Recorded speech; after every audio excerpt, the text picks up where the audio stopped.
Assalamualaikum warahmatullahi wabarakatuh.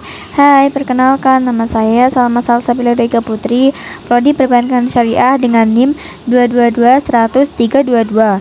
Dalam video kali ini saya akan menjelaskan tentang konsep wakaf. Silahkan menyimak. Pengertian wakaf. Asal kata wakaf adalah wakofah, berarti menahan atau berhenti atau diam di tempat atau juga tetap berdiri. Menurut istilah, wakaf adalah menyerahkan sesuatu, hak milik, yang tahan nama zatnya kepada seseorang atau nadhir, pemelihara atau pengurus wakaf, kepada suatu badan pengelola dengan ketentuan bahwa hasil atau manfaatnya dapat dipergunakan sesuai dengan ajaran Islam. Benda yang diwakafkan tidak lagi menjadi hak milik yang mewakafkan dan bukan pula milik tempat menyerahkan, tetapi milik Allah. Wakaf artinya menahan, yaitu menahan sesuatu benda yang kekal zatnya untuk diambil manfaatnya bagi kemaslahatan umum. Selanjutnya adalah syarat-syarat wakaf. Yang pertama, wakaf tidak dibatasi dengan waktu tertentu sebab perbuatan wakaf berlaku untuk selamanya, tidak untuk waktu tertentu. Yang kedua, tujuan wakaf harus jelas, seperti mewakafkan sebidang tanah untuk masjid, mushola, pesantren, pemakaman, dan lainnya. Yang ketiga, wakaf harus segera dilaksanakan setelah dinyatakan oleh yang menyatakan, tanpa digantungkan pada peristiwa yang akan terjadi di masa yang akan datang. Sebab pernyataan wakaf berakibat lepasnya hak milik bagi yang mewakafkan. Yang keempat, wakaf merupakan perkara yang wajib dilaksanakan tanpa adanya hak hiyar, sebab pernyataan wakaf berlaku seketika dan untuk selamanya. Dasar hukum wakaf terdapat dalam Quran Surat Al-Hajj ayat 77 dan Quran Surat Al-Imran ayat 92. Selain Al-Quran, Al-Hadis menyebutkan bahwa sesungguhnya Nabi SAW bersabda. Ibnu Umar radhiyallahu an berkata, Umar radhiyallahu an mendapatkan sebidang tanah di Khaybar.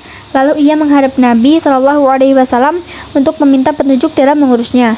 Ia berkata, "Wahai Rasulullah, aku mendapatkan tanah di Khaybar yang belum pernah kudapatkan lebih berharga daripada itu. Menurut pandanganku." Rasulullah SAW bersabda, "Jika kamu mau, wakafkanlah pohonnya dan sedekahkanlah hasilnya." Ibnu Umar berkata, maka Umar mewakafkannya dengan syarat pohonnya tidak boleh dijual, diwariskan, dan juga tidak boleh dihadiahkan. Umar menyedekahkannya pada orang-orang kafir, kerabat, budak, sabilillah, ibnu sabil, dan tamu. Tidakkah terlarang atas orang yang menguasainya makan dari hasilnya dengan sepantasnya dan memberi makan sahabatnya dengan tidak mengambil harganya? Hadis riwayat Bukhari dan Muslim. Yang selanjutnya adalah rukun wakaf. Menurut jumhur ulama dari mazhab Syafi'i, Maliki, dan Hambali, rukun atau unsur utama wakaf ada 4, yaitu yang pertama, orang yang berwakaf atau wakif. Yang kedua, harta yang diwakafkan atau mauquf. Yang ketiga, tujuan wakaf atau mauquf alaih. Yang keempat, pernyataan wakaf atau sighah wakaf. Lalu macam-macam wakaf. Wakaf ada 2 macam, yaitu yang pertama, wakaf ahli, disebut juga wakaf keluarga, yang bermakna wakaf yang ditunjukkan pada orang-orang tertentu, baik keluarga wakif maupun bukan. Yang kedua, wakaf umum atau wakaf khairi. Wakaf khairi ialah wakaf yang sejak semula ditunjukkan untuk kepentingan umum dan tidak ditujukan untuk orang-orang tertentu. Wakaf ini sejalan dengan perintah agama yang dinyatakan pahalanya akan terus mengalir hingga wakif meninggal dunia, selama harta masih dapat diambil manfaatnya. Dalam fikih Islam tidak dijelaskan prosedur dan tata cara pelaksanaan wakaf secara rinci. Tetapi peraturan pemerintah nomor 28 tahun 1977 dan peraturan Menteri Agama nomor 1 tahun 1978 memberikan petunjuk yang lebih lengkap. Menurut pasal 9 ayat 1 peraturan pemerintah nomor 28 tahun 1977, pihak yang hendak mewakafkan tanahnya diharuskan datang di hadapan pejabat pembuat akta ikrar wakaf untuk melaksanakan ikrar wakaf. Menurut Undang-Undang Nomor 41 Tahun 2004, pelaksanaan wakaf dituntut untuk memenuhi 6 unsur, yaitu yang pertama, wakif, yang kedua, nadhir, yang ketiga, harta benda wakaf, yang keempat, ikrar wakaf, yang kelima, peruntukan harta wakaf, yang keenam, jangka waktu wakaf. Pada ketentuan pasal 22 Undang-Undang Nomor 41 Tahun 2004 secara limitatif telah ditegaskan bahwa peruntukan wakaf adalah sebagai berikut. Yang pertama, sarana ibadah dan kegiatan ibadah. Yang kedua, sarana kegiatan pendidikan dan kesehatan. Yang ketiga, bantuan kepada fakir miskin, yatim piatu, anak terlantar, dan beasiswa.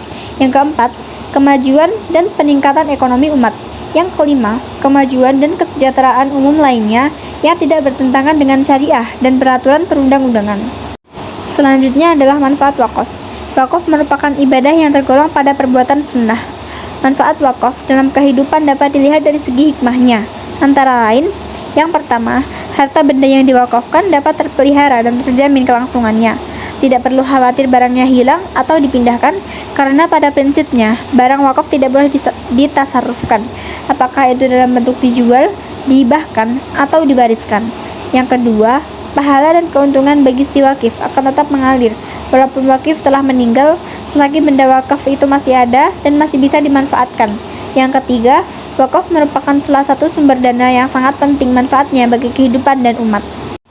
Yang selanjutnya adalah sengketa wakaf.